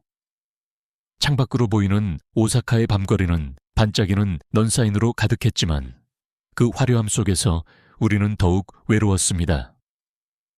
매일 아침 정확히 같은 시간에 인사를 하고 정확히 정해진 방식대로 행동하는 사람들 사이에서 우리는 점점 영혼을 잃어가는 것만 같았습니다. 한국이요. 처음에는 망설여졌지만 제나의 슬픈 눈빛을 볼 때마다 그 선택이 옳다는 확신이 들었습니다. 우리에게는 변화가 필요했어요. 진정한 의미의 새로운 시작이. 그리고 그곳이 한국이라면 어쩌면 마이클도 기뻐할지 모르겠다는 생각이 들었습니다. 짐을 싸는 동안 창밖에서는 벚꽃이 흩날리고 있었습니다. 겉으로는 아름답지만 어딘가 차가운, 마치 이곳에서의 우리의 시간을 상징하는 것 같은 벚꽃이었죠. 엄마, 정말 한국으로 가는 거예요? 제나의 목소리에서 처음으로 희망이 느껴졌습니다. 마지막으로 본 오사카의 모습은 비가 내리는 풍경이었습니다. 마치 이곳에서의 우리의 시간이 씻겨 내려가는 것처럼. 강수연이 공항까지 배웅을 나왔을 때 처음으로 진심 어린 포옹을 나누었답니다. 에리카, 제나, 한국에서는 꼭 행복해져요. 비행기가 이륙할 때 제나가 제 손을 꼭 잡았어요. 엄마, 이번에는 잘 될 거예요. 그렇죠? 저는 고개를 끄덕였습니다. 마이클이 늘 말하던 것처럼 음악은 마음의 언어라고 했죠. 우리는 이제 새로운 곳에서 우리의 마음을 진정으로 이해해 줄 수 있는 사람들을 만나고 싶었습니다. 인천국제공항에 도착했을 때의 첫 느낌을 잊을 수가 없습니다. 일본에서 느꼈던 그 차가운 공기와는 전혀 달랐죠. 입국장을 빠져나오는 순간부터 느껴지는 따뜻함이 저와 제나를 반겨주는 것 같았습니다. 공항에서 처음 마주한 한국의 모습은 놀라움의 연속이었습니다. 늦은 시간임에도 지하철이 운행되고 있었고 혼자 있는 여성들도 전혀 불안해하지 않더군요. 미국에서는 상상도 할 수 없는 광경이었어요. 일본의 안전함과는 또 다른, 더 자연스럽고 편안한 느낌이었죠. 하지만 저와 젠에게는 또 다른 고민이 있었습니다. 짐이 너무 많았거든요. 큰 캐리어 2개의 상자까지. 저 혼자서는 도저히 감당하기 힘들어 보였고 제나도 지쳐 보였습니다. 한숨을 쉬며 어떻게 해야 할지 고민하고 있을 때였어요. 아이고, 짐이 많으시네요. 제가 좀 도와드릴까요? 따뜻하면서도 정이 느껴지는 목소리였습니다. 김영숙 할머니와의 첫 만남은 그렇게 시작되었습니다. 카트를 밀다가 어려움을 겪고 있던 저희를 보고 먼저 다가와 주신 거예요. 할머니는 저희를 도와 카트를 밀어주시며 이것저것 물어보셨어요. 어디서 오셨어요? 이제 한국에 정착하시려고요. 제나가 영어로 중얼거리는 걸 듣고는 아, 미국에서 오셨구나 하시더군요.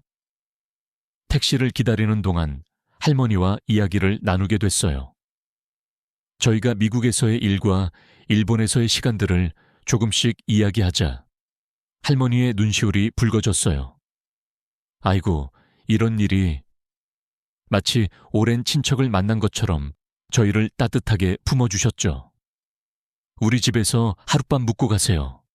내일 집 구하러 다니셔도 늦지 않아요. 할머니의 제안에 처음에는 망설여졌지만 그 따뜻한 마음을 거절할 수 없었어요. 택시를 타고 할머니 댁으로 향하는 동안 서울의 밤거리가 반짝반짝 빛나고 있었습니다. 할머니의 집은 강남의 한 아파트였어요. 방이 좀 좁아서 미안해요.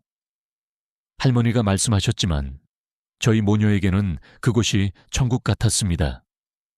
오랜만에 맛보는 집밥의 정겨움, 제나를 위해 특별히 끓여주신 미역국의 맛, 그리고 할머니의 따뜻한 이야기. 모든 것이 위로가 되었답니다. 우리 제나, 학교는 어디로 다닐 거니? 할머니의 물음에 제나가 처음으로 밝은 표정을 지었어요.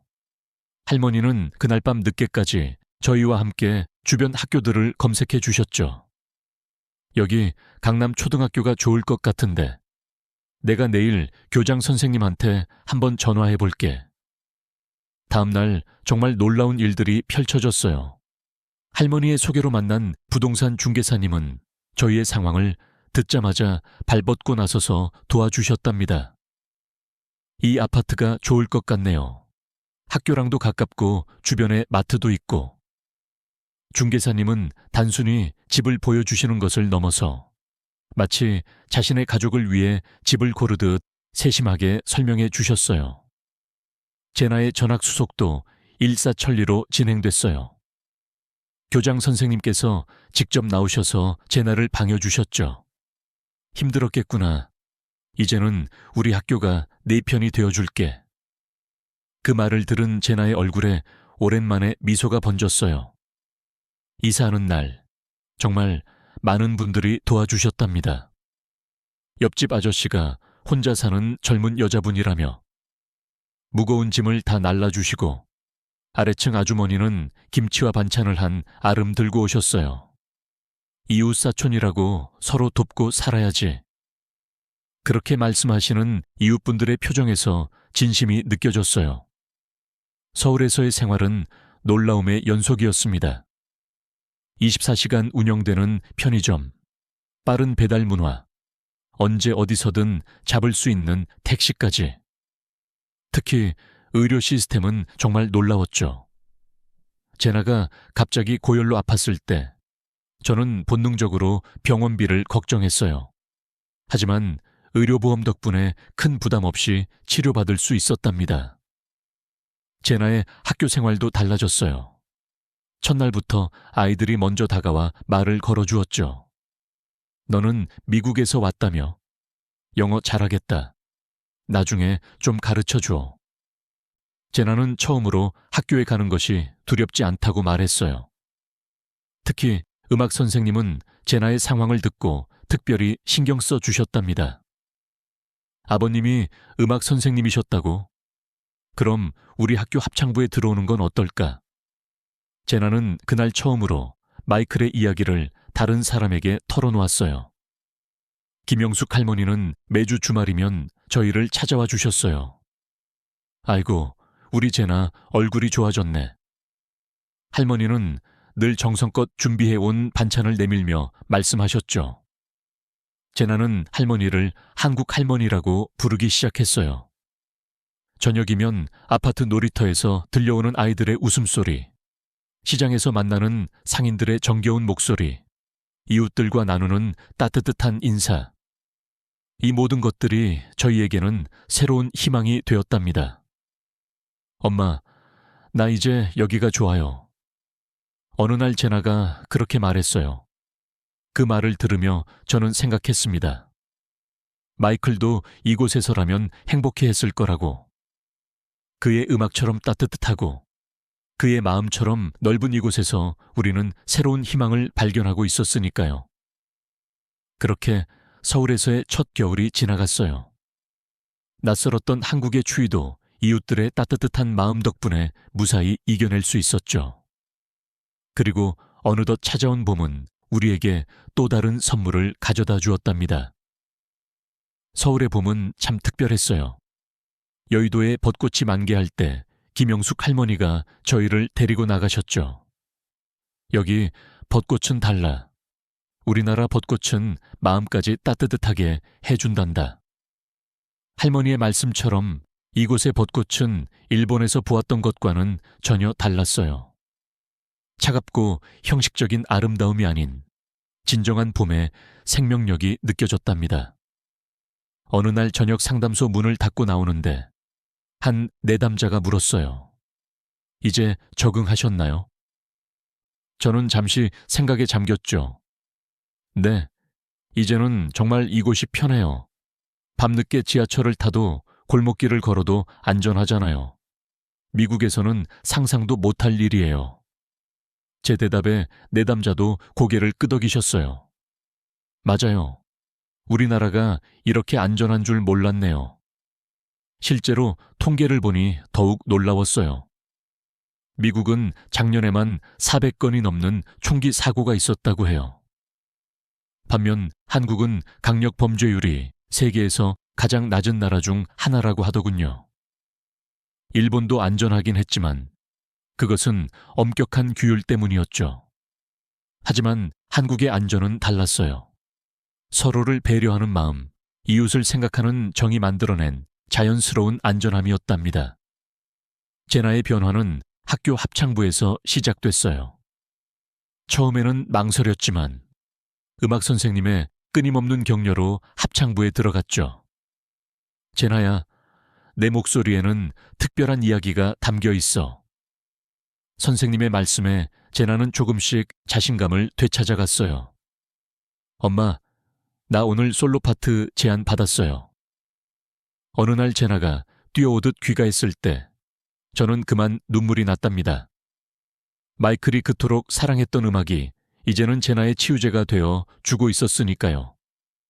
저 역시 조금씩 새로운 삶을 만들어 가고 있었어요. 한국의 심리상담 자격을 취득하고 작은 상담소를 열었죠. 특히 외상 후 스트레스를 겪는 내담자들을 많이 만났는데 제 경험이 그들에게 위로가 되었다는 게 신기했어요. 선생님도 그런 일을 겪으셨다고요? 어떻게 이겨내셨어요? 한 내담자가 물었을 때 저는 처음으로 제 이야기를 다른 사람과 나눌 수 있었답니다. 그동안 제가 얼마나 많은 이야기를 가슴에 담아두고 있었는지 그제야 깨달았어요. 주말이면 제나와 저는 특별한 시간을 보냈어요. 남산 타워에 올라가 서울을 내려다보며 마이클과의 추억을 나누기도 하고 한강공원에서 피크닉을 하면서 새로운 추억을 만들기도 했죠. 처음으로 김밥을 만들어 본 날, 제나가 웃으며 말했어요. 아빠가 보면 깜짝 놀라겠죠? 한국의 명절은 저에게 특별한 의미가 되었어요.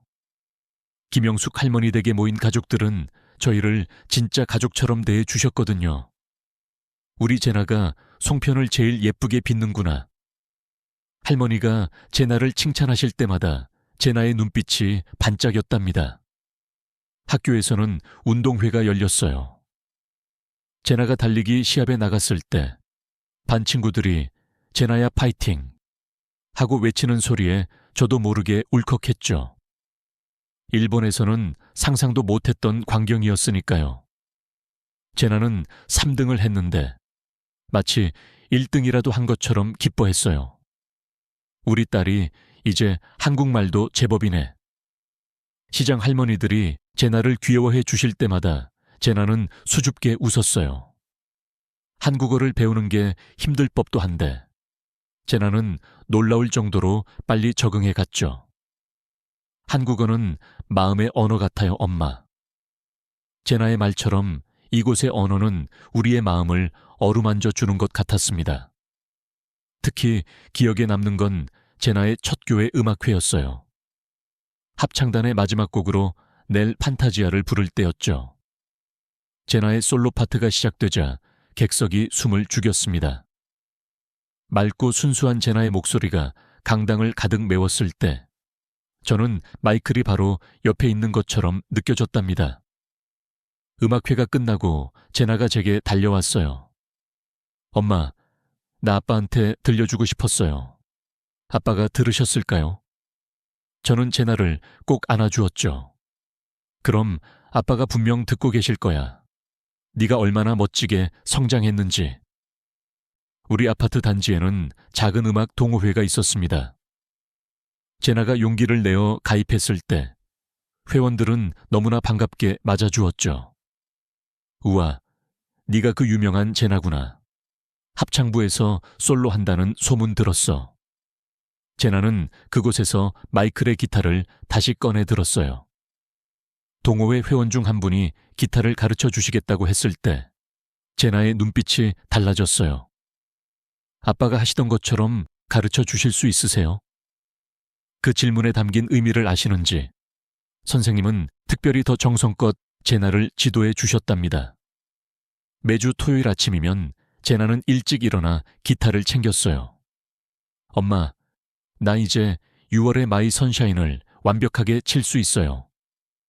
마이클이 매일 아침 제나를 깨우며 불러주던 그 노래를 이제는 제나가 직접 연주할 수 있게 된 거예요.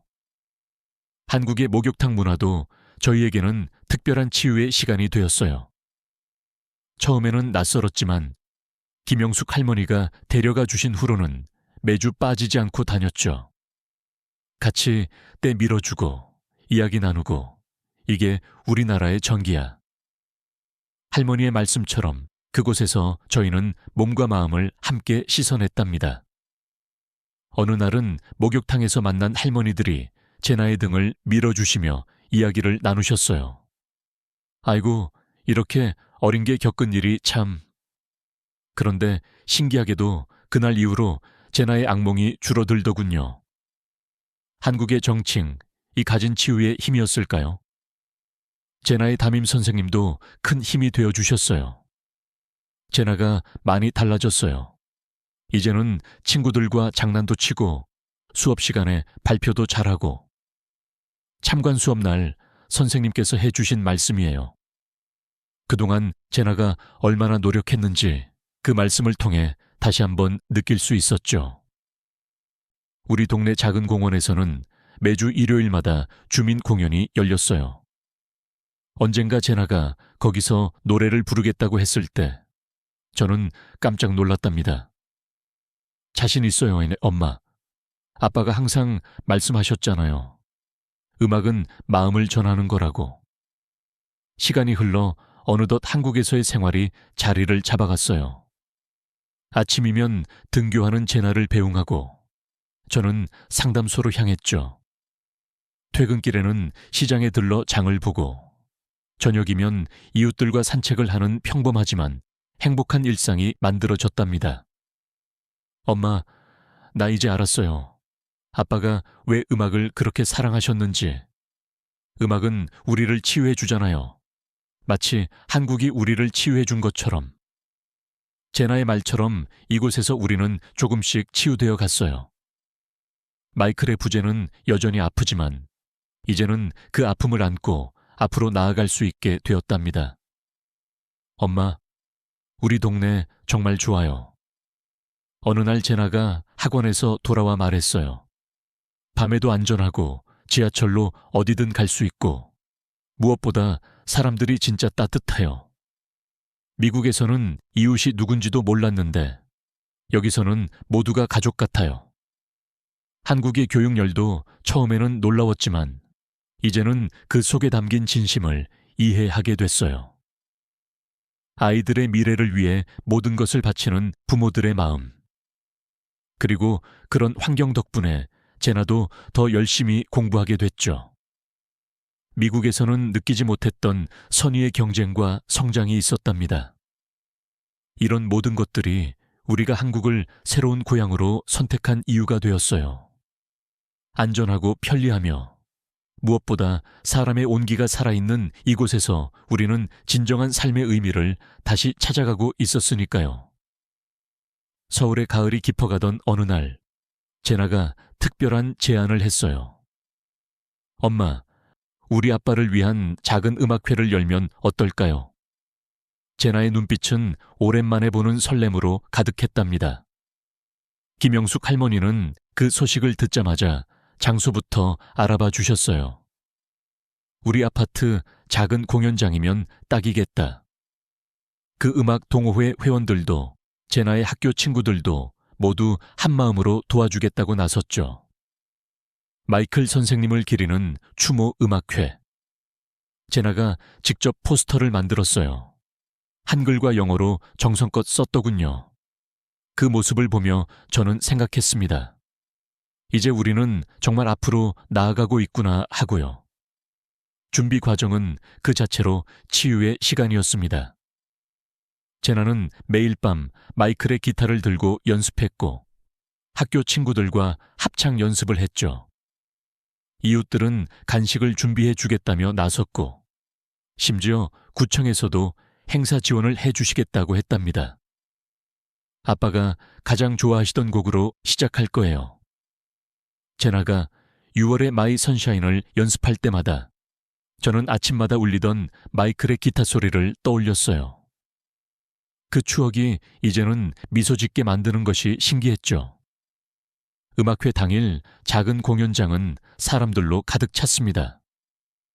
제나의 학교 선생님들, 이웃들, 제 상담소 내담자들까지. 심지어 처음 보는 얼굴들도 있었답니다. 나중에 알고 보니 소문을 듣고 찾아오신 분들이었어요. 오늘 우리는 특별한 분을 기억하기 위해 모였습니다. 제나가 떨리는 목소리로 말을 시작했어요. 제 아빠는 음악 선생님이셨고 많은 학생들의 꿈과 희망이 되어 주셨어요. 그리고 마지막 순간까지 다른 사람들을 지키셨죠.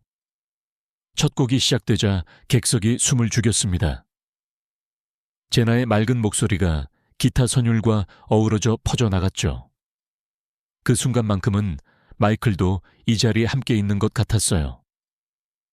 제나의 연주를 들으며 미소 짓고 계실 것만 같았죠. 다음 곡은 제가 한국에서 새로 배운 노래예요.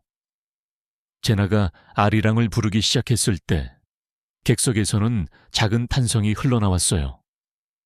한국의 정서가 담긴 그 곡을 부르는 제나의 목소리에는 이제 더 이상 슬픔만이 아닌 희망이 담겨 있었거든요.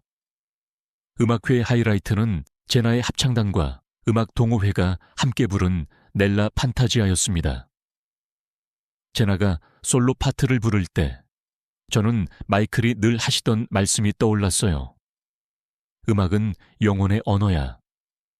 그날 그 공연장에 있던 모든 이들의 영혼이 하나가 된 것 같았답니다.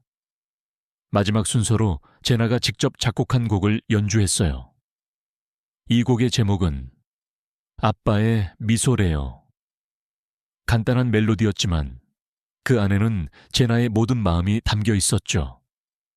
마이클을 향한 그리움, 새로운 삶에 대한 희망, 그리고 이곳 한국에서 받은 따뜻한 사랑까지. 공연이 끝난 후 많은 분들이 눈물을 훔치셨어요. 김영숙 할머니는 제나를 꼭 안아주시며 말씀하셨죠. 내 아빠가 얼마나 자랑스러워 하실까. 그 말에 제나도 저도 울컥했답니다. 그날 밤 집으로 돌아오는 길에 제나가 말했어요. 엄마, 나 이제 알았어요. 아빠는 우리 곁을 떠난 게 아니라는 걸. 우리 마음속에 계시는 거예요. 제나의 말에 저는 고개를 끄덕였어요. 그래요. 마이클은 늘 우리와 함께 있었던 거예요. 이제 저희의 일상은 많이 달라졌어요. 매일 아침 제나는 등교 전에 작은 기도를 해요. 아빠, 오늘도 저 잘할게요. 저는 상담소에서 더 많은 사람들의 아픔을 어루만지고 있고요. 우리가 받은 사랑을 나누는 일, 그게 마이클이 바랐던 삶이 아니었을까요? 제나는 중학교 2학년이 되었어요. 이제는 한국말도 완벽하게 하고 학교에서도 상위권 성적을 유지하고 있죠. 특히 음악 시간에는 늘 정교에서 가장 높은 점수를 받는답니다. 선생님들은 제나가 마이클의 재능을 그대로 물려받았다고 하시더군요. 얼마 전에는 뜻밖의 소식을 들었어요. 제나가 다니는 학교에서 마이클리 학술 장학금을 만들기로 했다는 거예요. 매년 음악에 재능이 있는 학생 한 명을 선발해서 지원한다고 해요. 그 소식을 들었을 때 저는 다시 한번 이곳이 우리의 새로운 고향이 되었음을 실감했답니다. 우리 집 거실 한편에는 여전히 마이클의 사진이 걸려 있어요. 하지만 이제는 그 사진을 볼 때마다 슬프지만은 않아요. 그의 미소에서 따뜻함과 희망을 느낄 수 있거든요. 마이클이 그토록 사랑했던 음악처럼 우리의 삶도 계속해서 흘러가고 있으니까요. 이제 저는 말할 수 있어요. 우리가 겪은 그 모든 일들이 비록 힘들었지만 결국은 우리를 더 강하게 만들어 주었다고요. 일본에서의 시간도 그것은 우리가 진정한 행복이 무엇인지 깨닫게 해준 소중한 경험이었어요. 그리고 무엇보다 이곳 한국에서 만난 모든 분들께 진심으로 감사드립니다. 김영숙 할머니, 제나의 선생님들, 이웃들, 여러분의 따뜻한 마음이 있었기에 우리는 다시 일어설 수 있었어요. 이제 서울은 저희에게 진정한 고향이 되었어요. 강남의 작은 아파트는 김영숙 할머니와 이웃들의 정이 가득한 우리의 보금자리가 되었고, 제나는 학교에서 모범생으로 인정받고 있죠. 제 상담소도 점차 자리를 잡아가고 있어요. 특히 해외에서 온 내담자들을 위한 상담 프로그램은 많은 분들께 도움이 되고 있답니다. 한국에 따뜻한 정을 전하는 제가 되고 싶어서요. 며칠 전에는 구청에서 연락이 왔어요. 다문화 가정 지원 프로그램의 자문위원으로 활동해 달라고요. 저희가 받은 사랑을 이제는 저희가 나눌 수 있게 된 거죠. 제나는 이제 완벽한 서울 사람이 되었어요. 친구들과 명동에서 쇼핑도 하고, 주말이면 한강에서 버스킹도 하고, 때로는 그 모습을 보며 생각해요. 마이클도 이런 제나의 모습을 어딘가에서 흐뭇하게 바라보고 있지 않을까 하고요. 우리 가족의 새로운 이야기는 여기 서울에서 계속될 거예요. 이곳에서 받은 사랑과 정을 마음 깊이 간직하며 또 다른 이들과 나누면서 그렇게 우리는 이제 진정한 서울 사람이 되어가고 있답니다. 여기까지가 저희 이야기였습니다. 많은 미국 부모님들이 제 글을 읽고 한국행을 결심하고 계시다고 하네요. 그 이유가 이제는 조금 이해되시나요? 총기 사고의 위험으로부터 벗어나 안전하게 아이를 키우고 싶은 부모의 마음. 그리고 그 마음을 따뜻하게 안아주는 한국의 모습까지. 이 이야기를 읽어주신 모든 분들께 진심으로 감사드립니다. 여러분의 관심과 응원이 저희 같은 이주 가정들에게 큰 힘이 된답니다. 앞으로도 한국에서의 새로운 이야기가 이어질 때마다 여러분과 함께 나누고 싶어요. 감사합니다. 여러분의 생각은 어떠신가요?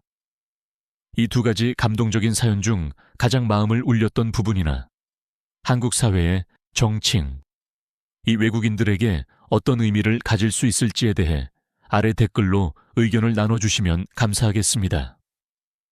이 영상이 더 많은 이들에게 긍정적인 메시지를 전달할 수 있도록 좋아요와 공유를 부탁드립니다. 저희의 다음 이야기가 궁금하시다면 구독 버튼도 꼭 눌러주세요.